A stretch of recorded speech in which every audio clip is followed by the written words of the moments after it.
What is Cafe Mocha?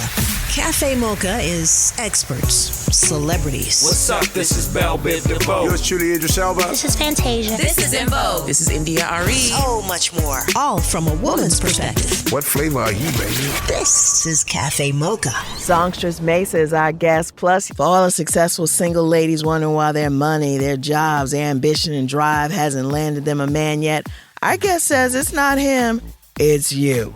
We're going to have some fun with the author of Dear Alpha Female. Welcome to Cafe Mocha. Angelique and Lonnie love summer season means movie time, air-conditioned movies and popcorn. Aren't you glad to be able to go to the movies again, Lonnie? Oh, my gosh. You know, shout out to Holly. I don't know why I want to call her Haley. Holly Bailey. Little Mermaid open. It did wonderful domestically. Overseas is doing okay. I was a little disappointed, Angelique, in China. There's been a lot of controversy with, the casting, and it has nothing to do with Halle herself. It's just that people need to grow up and they need to understand that, we did this with The Wiz. Like, we had The Wizard of Oz, and then we made The Wiz, and, you can make things different, and it should be positive. So, but with that said, she's doing great. The movie is doing great, and it's a great movie. So please go and continue to watch The Little Mermaid. Also, Spidey, the Spider-Man movie, Spider-Verse is has opened, and it did great, wonderful. But we also have a lot of thrilling movies that are here for the summer. There's a comedy romance called The Perfect Find that'll be coming out. And it stars Lala Anthony and Gabrielle Union, a 40-year-old woman with everything on the line. And she risked it all for a secret romance. That sounds like something that I like. So if you like rom-coms and comedy, The Perfect Find is something that you would be interested in. Who's the perfect romance with? Who's the little secret romance with? Who's the man in there? Well, see, that's why you got to go and see it. Look at it. Okay. Yeah, you got to go see it. But it's some wonderful women in it. You got Gina Torres. You have Janet Hubert. Okay. Aisha Hines. Viv. Yeah, you got that. So they done gave Aunt Viv a job. So it's called The Perfect Find. Up next, we have a comedy horror movie called The Blackening. This has been something that's coming out. And it's about a group of Black friends reunite for a Juneteenth weekend getaway, only to find themselves trapped in a remote cabin with a twisted killer. And it stars Grace Byers. You remember Grace Byers? That's she was in Empire. She was Boo Boo Kitty. That's who she was. Oh, okay. Okay. Yeah. My man Sinqua Walls is in it. I love Sinqua Walls, Dwayne Perkins, Yvonne Orji, Jermaine Fowler, all my friends. So it's called The Blackening, and that's a comedy horror movie. Wait, they out in the woods because that ain't realistic. Well, they got to do what they got to do.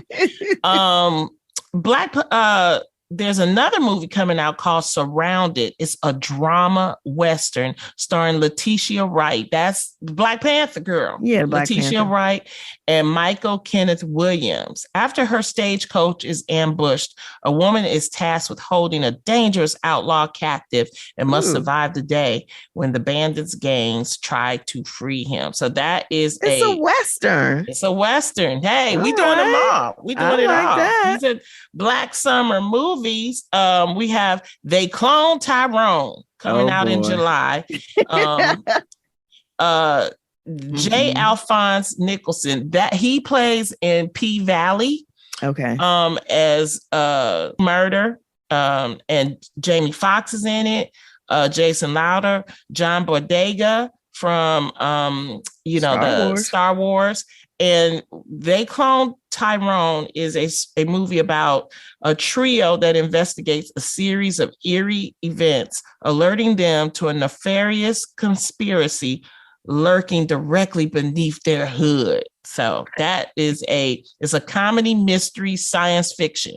So that's what it is. So that we got all kind of movies. We got superhero movies. The Marvels is coming out at the end of July. That's an action science fiction superhero movie with Samuel L. Jackson, Tiana Paris. It's going to be really, really good. And it's the Marvels is like, it's Captain America or which is a woman. And, you have a Black superhero, which Tiana Paris plays. So basically they're saying that they trade places with each other every time they use their powers and must team up to fix their problems. So that should be coming. That should be a good one. Lastly, we have Haunted Mansion, which is a comedy family horror movie. Lakeith Stanfield, Tiffany Haddish, Rosario Dawson is in this. As a single mom named Gabby hires a tour guide to help exercise their newly bought mansion. So that's like Amityville Horror. Yeah, remember that one? You know, and just a few more. Talk to Me. Oh yeah, I remember this one. When a group of friends discover how to conjure spirits using an embalmed hand, they become hooked on the new thrill until one of them goes too far. So that's like a mystery. I was trying to find out if and there's one more from F. Gary Gray. It's called Lift, and it's an action movie starring Kevin Hart, a master thief who is wooed by his ex-girlfriend and the FBI to pull off an impossible heist with his international crew on a 777 flying from London to Zurich. Oh, okay. Go ahead, action star Kevin Hart. Kevin doing it all. And of course, we got the ever famous Denzel Washington in The Equalizer 3. That's coming out in September. But these are your summer movies, featuring Black folks. Go and support them. Support them. They always say, they ain't putting us in nothing. They're putting us in stuff. So. Yana fixed my life, then Crystal Jordan, she was getting her life fixed. And now she has a new book called, I don't like this title, Crystal. Dear Alpha Female, it's not him, it's you.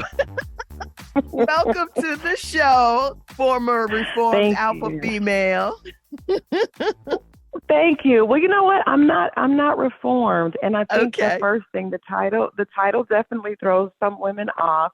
But there's nothing negative about being a strong, assertive, woman at all.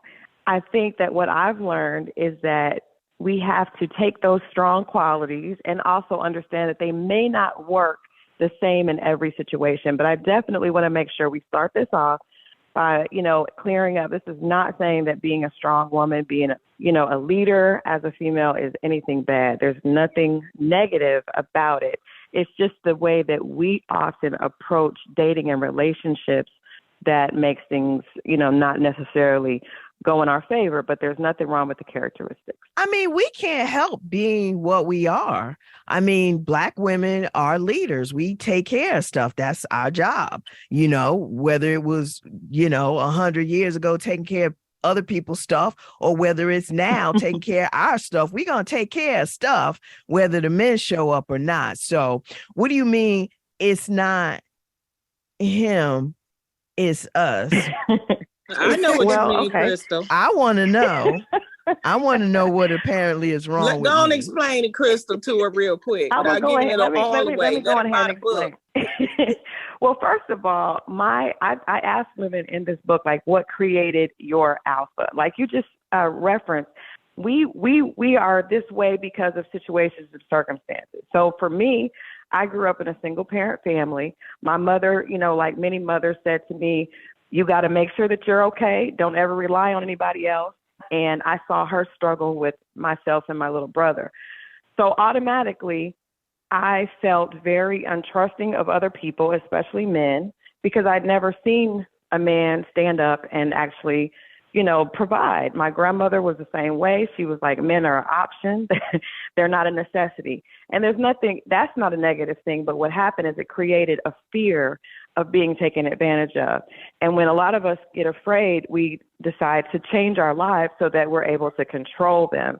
And what we can control is work. What we can control is what we have the ability to input. And with relationships, it's not like that.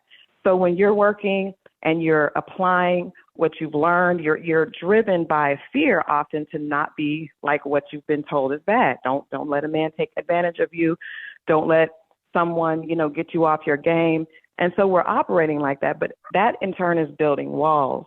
And it's building walls, and it does keep us sometimes from getting taken advantage of, but it also keeps us from being able to receive love as well. Yeah, been there, done that. You say, in your book, you say that being a successful woman doesn't make you a good catch. That's right.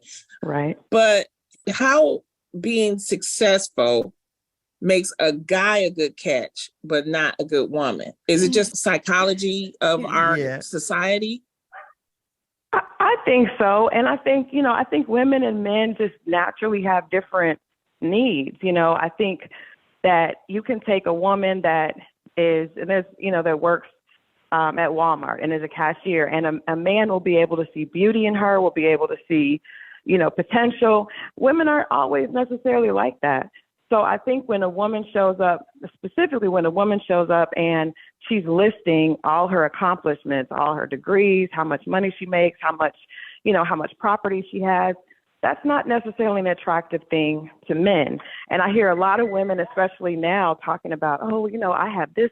I saw a woman posted on Instagram a few days ago, I make millions of dollars a year. It's amazing how I still got divorced. And it's like, that doesn't necessarily make you a good partner. It makes you successful. And that we definitely have to celebrate that. But that doesn't often, relay over into relationships. And so I think we just have to be aware of that. This Cafe Mocha, talking to Crystal Jordan, author. Her new book is called Dear Alpha Female. It's not him, it's you. So this is my question, because I love this kind of stuff. Do you think, Crystal, that a woman who makes a lot of money can get with a guy that doesn't? I think that she can, but I think that it has to be a woman that does not lead and does not feel like her value is connected to her money. When you show up and you're leading with your money and accomplishments, it's definitely going to make a man feel uncomfortable. But if you are successful and you understand that value has more to do with just money, and workplace accomplishments, and you're really a more balanced woman, then I think you can be with anyone that you fall in love with. Okay, so I'm going to say this. Any level-headed woman's hopefully not going to be walking in talking about how much money she's making. That's unattractive in anybody. They do it. But that's so you'd be nasty. surprised. That's so nasty. That's nasty. That's not, what, I don't know. I would be very turned off by a guy who did that. That's because you ain't got no money like that, Angelique. But I got other things, okay? She looked good and she cooked good. But here's the thing that I really want to find out, because men are the ones in my mind who are really insecure about the money thing. You could not bring up money at all, and they still just be intimidated by your level of success, even if you don't say how much you make. And I know that for a fact. No, that's true, but I also think that's just the wrong man, right? That's just the wrong man. Well, there's a whole bunch of them. Men are valued by how much stuff they have, by how much money they have. Wait, we have. She done told this man, Angelique's gonna be single. $500 in the bank. I got $5. And he like, woo, that's too much for me. She is hot. Lonnie, stop playing. Because I remember back in the day when you would go through it with these dudes who would you licking their chops, thinking you was money, then getting all insecure because they think money and they don't. But that's why Crystal has her book. Okay. Dear Alpha Female, it's not him, it's you. That's why we listen to her. Please let her speak before you over here in your feelings about your $500. We're trying to get you a man. Okay. Angelique. Listen, it's me. To get her one. I know it's me. Shoot. But that is key. But that is key. But a lot of times I think we focus on, there's also a part in the book where I talk about women, when we put up too many, we have this wall and we have all these characteristics of man that we want. And you ever met a woman that has all this long list, and she won't be with someone that doesn't have this, or this. And then you actually see what's happening in her life, And she's dealing with somebody that has very little or any of that. You know, she's dealing with somebody that's totally trifling because there's an idea that if we make people jump over, nobody wants to jump over high walls besides a dog. So a lot of times women that do have standard, and there's nothing wrong with having high standards, but standards that are unrealistic are only going to keep good men out and attract men that want to use us. And so the book basically is telling us that we need to be, first of all, speak positivity. The way you look at your job and the way we look at our career, most of us, if we're turned down for a promotion, if we're turned down for an opportunity, we don't take that personal. We don't go talking about how the industry is horrible and I'm going to give up. But when it comes to dating, we let our mouths speak all this negativity when it comes to men, and that is only going to attract the wrong man. So we have to start by speaking positive, acknowledging that we do want love and that we do deserve love. And then if someone shows up that is not, you know, what we understand that we deserve, then we don't entertain that.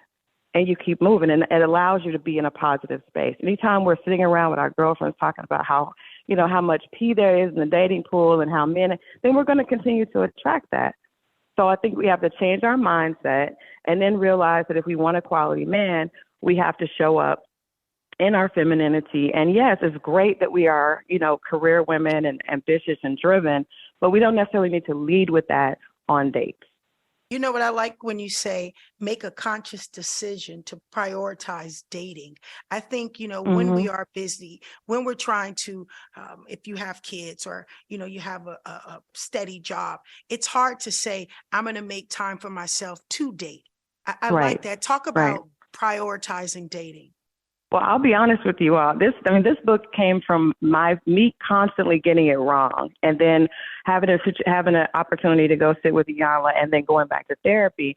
And I realized I was a celebrity publicist, so I was showing up on dates not really present, stressed out over clients, with 2 cell phones on the table. If someone would call me, I would excuse myself, and I never realized how unattractive that could be for a man.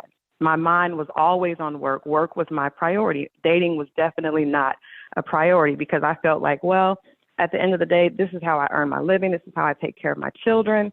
And this can come or go. And as a result, most of the guys I dated definitely came and went, you know, but I didn't realize that it was because I wasn't prioritizing it. And they would show up and see that that wasn't important to me and I wouldn't be important to them. And so after going through, you know, some therapy and just realizing that I needed to really be present, number one, not just for a date, because I don't believe that a man is the prize and he completes us at all. But I do believe that it's important to have balance. And a lot of us that are career women, we don't have a balance. We're going to sleep with our laptops. We're going out on our phones are constantly attached to us. And it's hard for someone to want to connect with you and to be able to make a real connection when you're obsessed and your mind is not present. It's on work and all the responsibilities and what you're trying to achieve. Right. So I think it's really about getting to a better place where we're more balanced as women, because before I got into my relationship, I had to stop and find, what does Crystal like? Crystal has to disconnect for herself. And then that in turn is going to make her more attractive, feel more soft, and be able to be open for the right man. It's Cafe Mocha on the line. Crystal Jordan, her book is called Dear Alpha Female, Angelique Perrin. It's not him, it's you. So you found your man, but I want to talk about the Iyanla experience first. How did that fix your life and change things for you? It was a huge change. I'll be honest with you, ladies. I went to the show with a friend of mine. And we thought we were going to the show to talk about why the dating pool was skewed in Atlanta. I mean, I'm sure everyone's heard the rumors and the stereotypes. There's 28 to 40 men per women per man. And I'd even been told that on dates. And so I had decided I was done with dating. You didn't go out with him again, did you? Of course not. No, I left him there and told him to go find the rest of it. He told me, you're 1 out of 18. I said, well, avail yourself to the other 17. I'm good. But so I was thinking that it's them. It's definitely them. And so I went to the show thinking that. And when I tell you all, Miss Iyanla gathered me, she gathered me immediately. And basically, she was able to show me that a lot of my need to control situations and to not someone would mess up one time and I was out of the door. But the reality is I'm going to mess up more than once, and I need someone to give me grace, right? And so if I truly want love, I have to be open and willing to do this, to give what I want to receive. So I literally, it was an opportunity for me to see that a lot of what I had experienced as a child, growing up with a single mother, not really feeling safe, not having a relationship with my father, I had learned that I needed to achieve in order to earn love.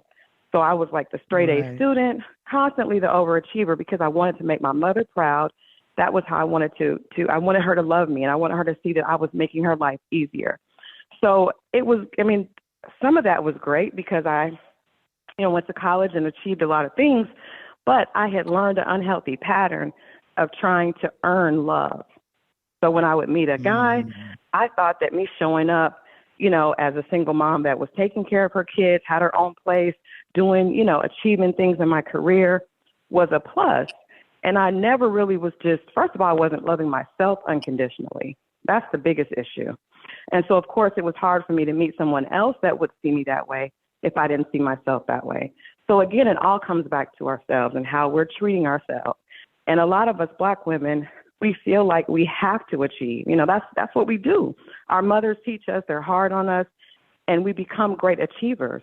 But a lot of us don't realize that, sis, even if you don't get that promotion, you're still just as worthy. Even if you don't lose those 10 pounds, it don't matter. You're beautiful as you are. We don't accept ourselves that way. So we make it impossible for someone else to. This is the reason why you have to get her book, Crystal Jordan, Dear Alpha Female. It's not him, it's you. Thank you so much for spending time with us, Crystal, and arguing with Angelique. Thank you, ladies. Thank you. I ain't done, Crystal. We need to talk about this. I need to talk about these insecure men. We're going to turn down another conversation. We're going to turn down her alpha. Your 5 minutes so much. Thanks, Crystal. Bye-bye. Thank you. Bye-bye. Bye-bye. You know they got fragile egos. Sumptuous Mesa is next on Cafe Mocha. We're at Cafe Mocha Radio. Hey, this is Claude Kelly from We Sound Crazy with your Black Music Month Spotlight. Victoria Monet is an American singer and songwriter. As an artist, Monet released a second installment of her Jaguar trilogy, titled Jaguar 2. The album won Best R&B Album and Best Engineered Album Non-Classical at the 66th Grammy Awards, and featured hit singles such as Smoke. And so I know I want the generation where that music was their prime to appreciate it, but also my generation to find some of the lyrics fun and use them as captions. So I want to have that juxtaposition. Party Girls, and the RAA certified platinum track, On My Mama.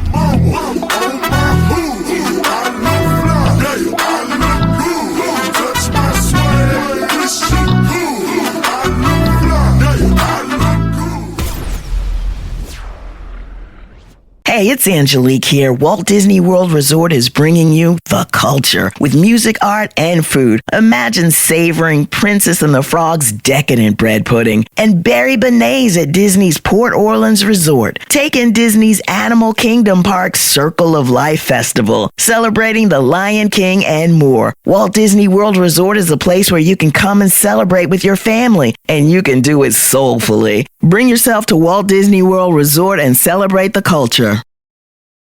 It's Cafe Mocha. It's Cafe Mocha. Angelique along with Lonnie Love and Yo-Yo on the line. Welcome to Cafe Mocha. Thank you, honey. I got an award for Cafe Mocha years ago, but I don't think I've right. That. I can't remember that. You sure did. And you're best friends with our friend of the show, April Ryan.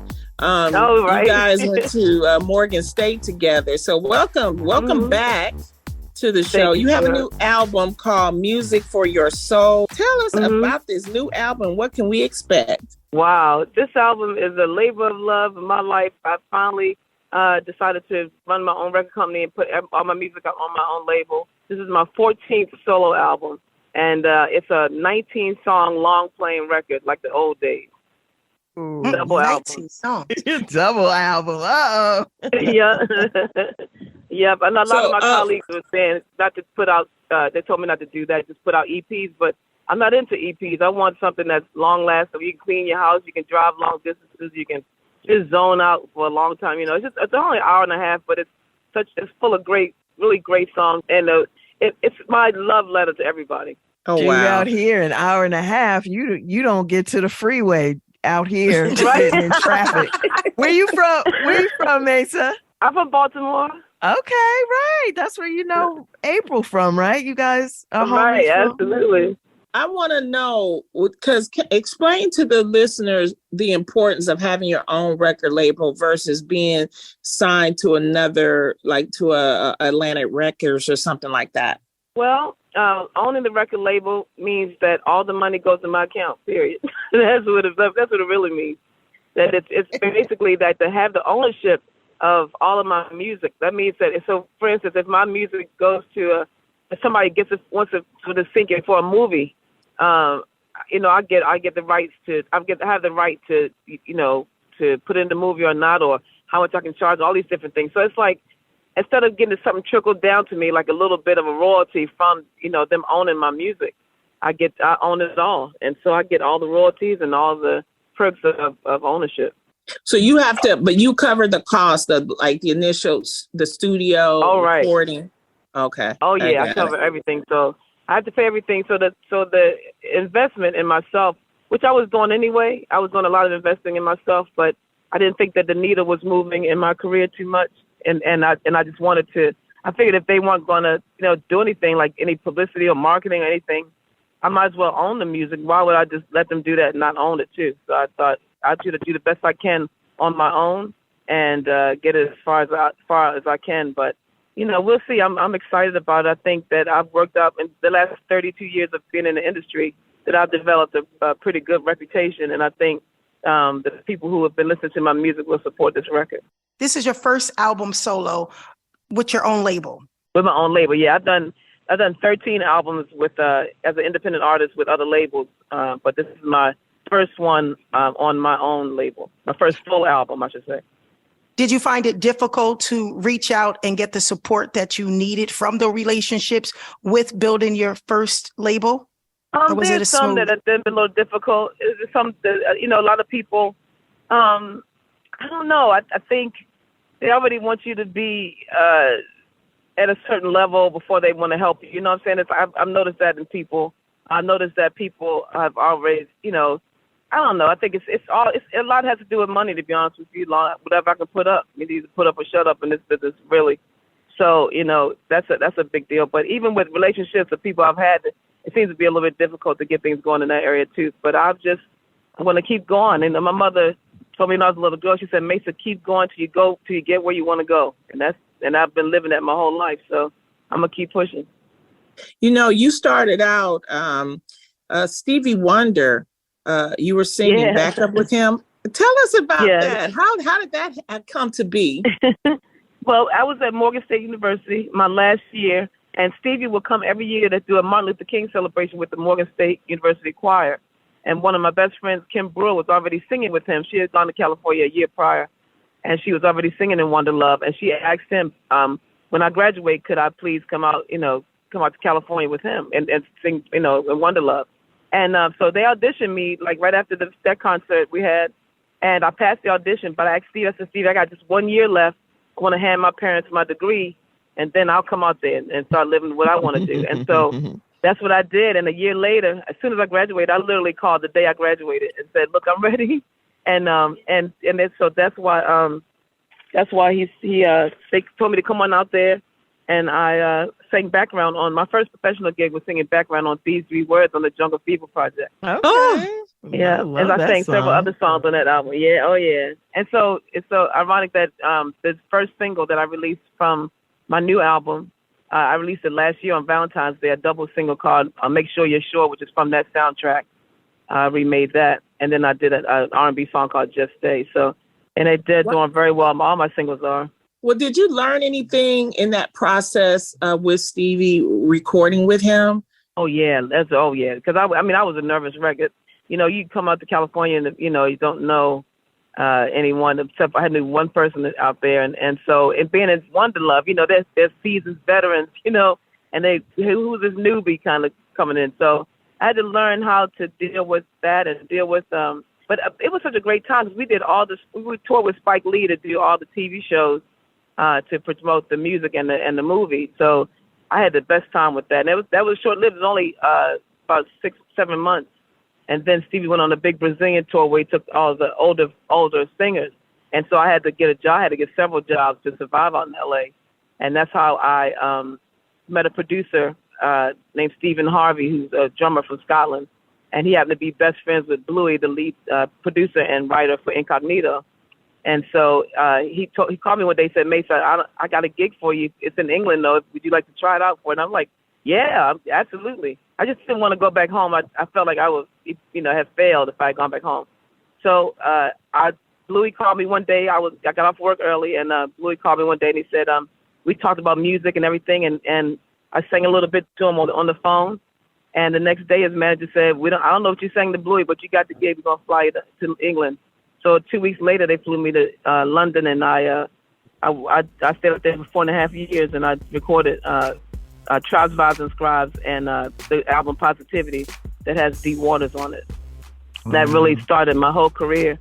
And then the way I got my solo deal is that I was with Incognito at the North Sea Jazz Festival. The show was over, and this man walked up to me, and he said, Mason, would you like to start your solo career?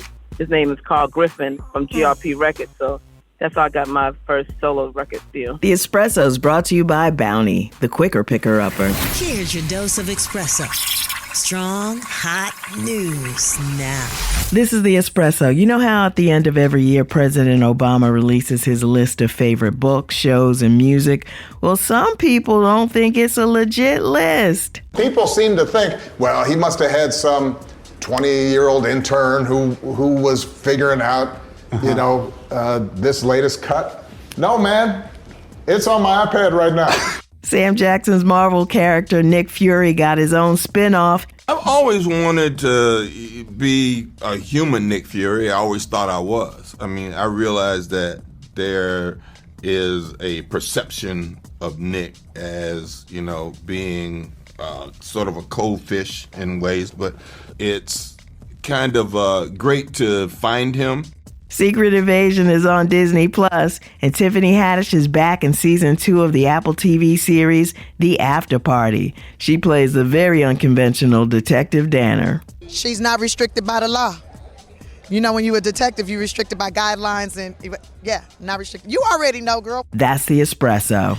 It's Cafe Mocha. On the line, we're talking to the wonderful singer Mesa. Her new album, Music for Your Soul. The latest single is I Don't Mind. What you don't mind, Mesa? Okay. This song is so cool. It's kind of a fantasy song for me right now. It's about meeting the love of your life finally after waiting a long time. And even though he's a bit unconventional, the love is unconditional, and that's what the song is about.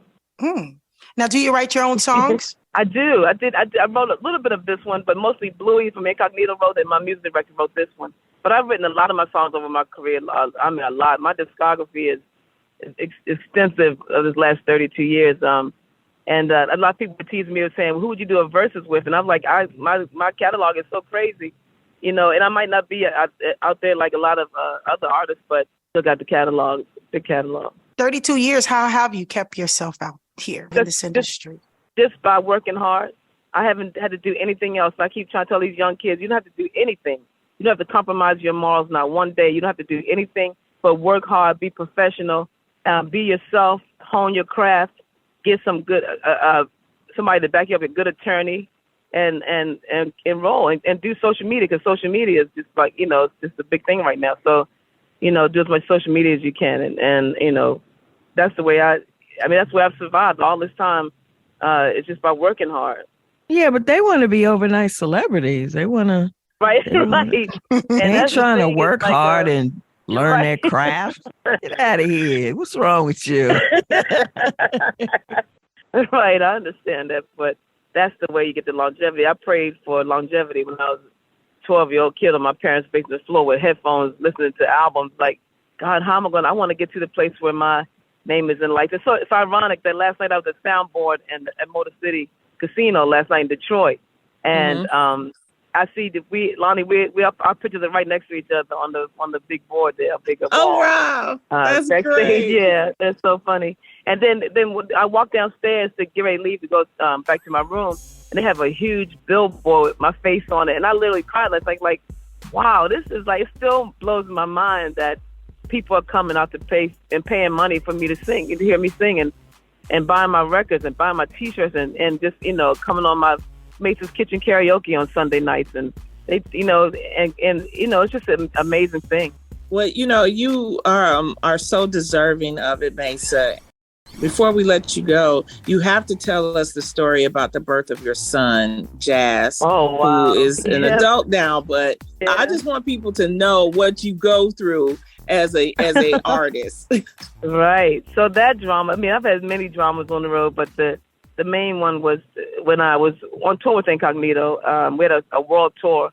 I went over for rehearsals, and my son's father, the man that Deep Waters is about, acted like I was the last woman on the face of the earth. Like he was so in love with me. So I kind of rekindled our relationship, and I became pregnant. And so the whole tour, I was literally sick. The whole tour, every city we went to, I had to they rushed me to the hospital because something was going on with Jazz. And we finally they cleared me to do one more tour, and that was in Japan. We had Fukuoka, Osaka, and Tokyo, and everything was fine the first week. But then we got to Osaka, and the third day in, my water started breaking, like in the small increments. It wasn't like the big dramatic thing like they do on TV, or in real life. But it was just like a little bit at a time. So I kept taking Tylenol and taking hot baths every night, thinking the pain would go away. I didn't realize I was in labor because I just wasn't home. So, I wasn't home, and so I was like, I can't be having my baby in Japan. It's not going to happen. So I just kept trying to deal with it. And I knew that if I got to Tokyo, where they speak more English, I thought I could be able to better communicate. And so I was trying to get to Tokyo, but the morning we were leaving, Bluey looked in my face. He said, I'm going to call an ambulance. You don't look so good. And so they did, and my son was born that night, 2 pounds, and at 25 weeks. And so it was an experience that was beautiful and horrible all at the same time. But it was interesting. It was interesting, but good and bad at the same time. I can imagine that. Yeah. Oh yeah, it was crazy. And so we got through that. My son is they tried to tell me that things were going to be wrong with my son, and he wasn't going to speak or eat on his own or walk or that kind of thing. And I was like, oh no, he's fine. And I called his godfather, and I said they're telling me all these things. He said, tell those people that Jazz is fine. And when I went to these meetings with them, I kept saying, Jazz is fine. Oh, he's fine. He's fine. My son is fine. And so they were looking at me like, okay, she's having a nervous breakdown. Let's just let her go home. So it was interesting. I had to go back to Baltimore and leave him there until he gained enough weight to get on the airplane. So I couldn't afford to stay in Japan. So that was probably the most devastating part of it. I had to leave my baby in a foreign country, and so I was so far away, and it was devastating to me. And I had to keep faith going, and I didn't want to question God, but I was just wondering, like, why would you do this? Like, why did this happen? But in the outcome of it all, and my son is healthy and strong, and a college graduate, and a photographer, and a videographer, and one of the most beautiful human beings on the face of this earth. So I'm very grateful. Wow. Well, who watched him? Like the hospital would just communicate. Yeah, with you? I did. I called the hospital. My phone bill back in 1999 was, that phone bill for the 2.5 months he was there was over for $4,000 or $5,000. But I called literally every day. I talked to the doctors every day, and I was just I kept like saying, can you put the phone next to him? They said, we don't have a phone to go to the bathroom. No, the NICU. But I just wanted to hear his breathing. I was just so difficult to be away from him. It was crazy. But yeah, because back then we didn't have cell phones, right? Right. Yeah, we didn't have cell phones. New technology. Wow, we didn't even have FaceTime. We didn't have none of that back then. No FaceTime at all. Wow. That was when I had to work, that was one of the most beautiful things. My mom, she really was an angel walking the earth. She took care of my son, helped raise my son. And so when I was on the road, when FaceTime was developed, that was a way for me to communicate and help even raise my son from the road. I was able to talk to him, and reprimand him when I needed to. It was all that. We had that, and that's how we spend time together too. It's amazing. The album is called Music for Your Soul.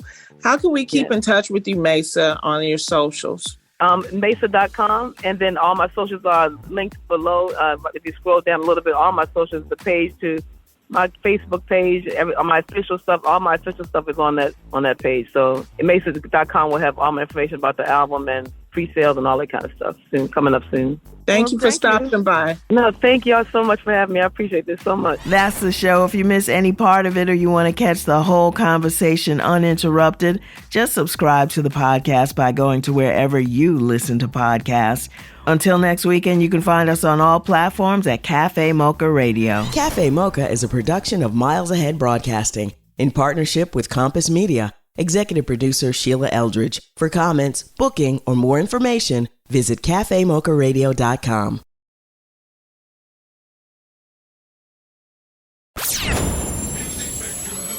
Hi, this is Chuck Harmony from We Sound Crazy with your Black Music Month Spotlight. Missy Elliott is a pioneering American songwriter, rapper, singer, and producer. She emerged in the 1990s as part of the R&B girl group Sister and gained widespread recognition for her innovative approach to performance and music production. Me, I'm super fly, super duper fly, super duper fly. Me, I'm super fly, super duper fly. In 2020, Billboard ranked her at number 5 on their list of the 100 greatest music video artists of all time.